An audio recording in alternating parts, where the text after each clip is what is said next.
It's a Tuesday morning. Good morning to you from wherever you are watching Morning at NTV from. Stephen Mbidon I'm coming to you from Kampala. This is William Street. Passers-by here are just looking at Top Pub and restaurant. It is known for a lot of bloodshed and controversy. This street, this pub that is Top Pub, it's also next to Green Africa Bar and Restaurant here along the William Street. Right now you can see a traffic police truck loaded with police officers. Some are already inside and others are just outside here observing the situation. This is just because on this truck, the police truck, there is a body lying there. It has been picked from inside that Top Pub. This follows the early morning shooting around between 5:30 to 6 there. A young man was shot dead and his body is now lying on that police truck.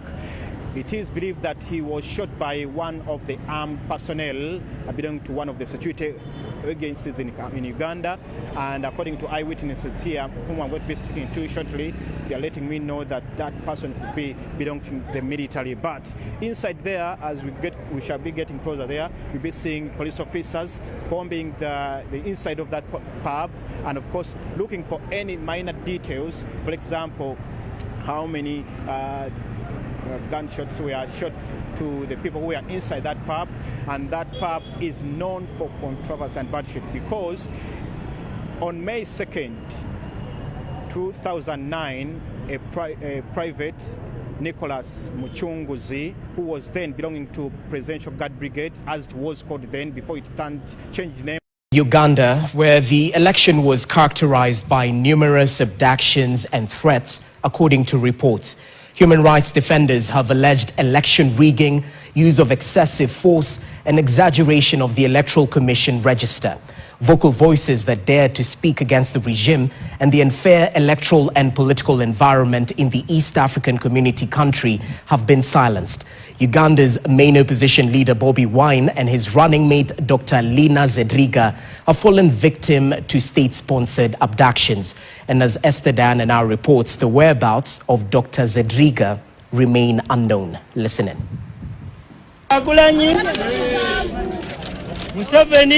Election day, January 15th, 2026, Uganda went to the polls under a shadow of fear. Streets in Kampala were a parade of soldiers, internet services shut down, and opposition supporters reported harassment at polling stations. What should have been a celebration of democracy quickly descended into intimidation and silence. A day after Yoweri Museveni defended his win, human rights defenders have termed Uganda's election a premeditated power grab and military coup. What occurred 4 days ago was not an election. It was a premeditated power grab and a military coup against the sovereignty of the Ugandan people. At the center of this storm stood opposition leader Bobi Wine of Uganda's National Unity Platform and his running mate, Dr. Lina Zedriga. Before casting her vote, Dr. Zedriga spoke to KTN and highlighted election irregularities and the climate of fear surrounding Uganda's polls. It is now alleged that she was later that day abducted by security agencies. Her whereabouts remain unknown. We demand for the release of all political prisoners. In this, we demand the immediate and unconditional release of all the prisoners, activists, and abductees. Now, the Kenya Human Rights Commission is stepping forward demanding the immediate release of Dr. Zedriga and all political detainees. Their message is clear. Uganda's democracy cannot survive if its voices are silenced. According to the commission, at least 50 people died and others were arrested, incarcerated, or illegally detained. They faulted the East African community for congratulating a regime that did not uphold democracy. A shameful betrayal of the African Charter on democracy, elections, and governance. To the African Union Commission, your January 17th statement congratulating Yoweri Museveni is not just premature. It is a profound betrayal of the African Charter on democracy. The nationwide internet shutdown was a strategic blackout to facilitate industrial scale ballot stuffing in favor of Museveni, enforced disappearances, arbitrary arrests, and detentions of the citizenry, as well as the opposition supporters and leaders. The disappearance of Bobi Wine's running mate is not an isolated case in Uganda. It is part of a chilling pattern of abductions, illegal detentions, and intimidation targeting opposition voices. As regional pressure mounts, Dr. Zedriga's disappearance continues to raise the urgent questions.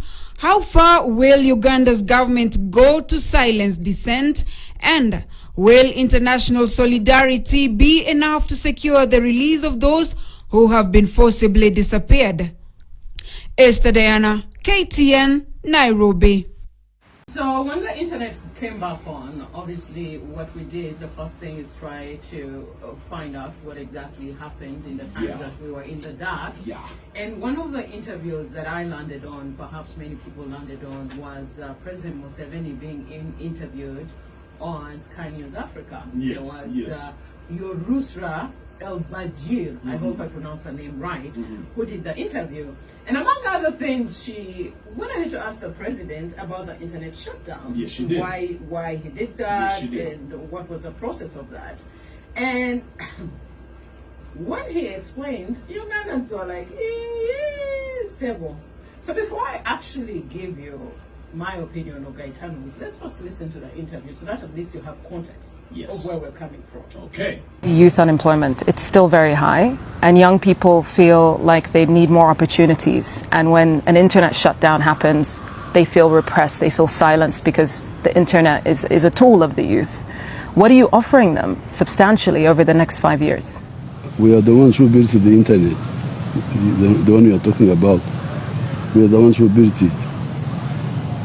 So the shutting down is because of dealing with criminals who want to use that infrastructure to destabilize our country.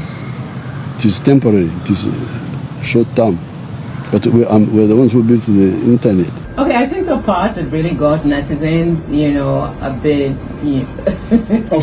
offside was the fact that he said we built the internet and therefore we can shut it down. The fact that he also spoke about the security part, and that's why they shut down. I felt like that was a good explanation. If there's a security threat and you feel like shutting down the internet will save a hell lot of people, well, then you do what you have to do as a leader. But it was the part where he said they brought the internet, and therefore we built the internet. Okay, let's just backtrack a little bit. All right. Internet was actually something that was worked on and built over a long time ago, and I don't know over the years. I don't know if there was a Ugandan involved in actually building the internet. And if I'm wrong, I will Google it on the internet and find out. But do you have internet to Google? Maybe when he said we, he might have meant that we were able to connect people to the internet by the infrastructure that we have built. But isn't that what a leader is supposed to do? Yeah, but that's maybe it was lost in in translation. Maybe. Yeah. So that's what got people concerned. But my issue is, yes, they did bring the internet, and we thank them for that, for building the internet for the people. But now that it's here, the youth gain from that. I would have loved to hear what alternative he was giving the young people who actually benefit from the internet. That perhaps wasn't given in this interview. Maybe when he gives us a presidential address at some point, that will happen, no? Right. Maybe about the whole issue. Yes. Maybe an alternative would be raised then. But now, what are they doing now? What are they doing now, the youth? I think it's more dangerous to not have what to do than have what to do. I don't know what you think. I think it's more dangerous that you have the youth who are used to having internet and engaging. And it's really therapeutic also. This is one thing that people don't really talk about more. Some people go to the internet for therapy, especially these young people. They watch videos, they create, they do what, and for some reason they stay out of trouble. You know what I mean? Like stay out of trouble, they feel good about it. It has created a lot of employment also for the youth in sectors that they might never have been able to enter. Yeah, so exactly. So if you shut down, I think you think about all of those things and at least provide an alternative to that, which in this case wasn't provided. I hope that in his address that he gives us as he's being sworn in, he'll tell us exactly which Ugandan, if at all, there was a Ugandan involved in building the internet. You think he's going to focus on that? Get out of here.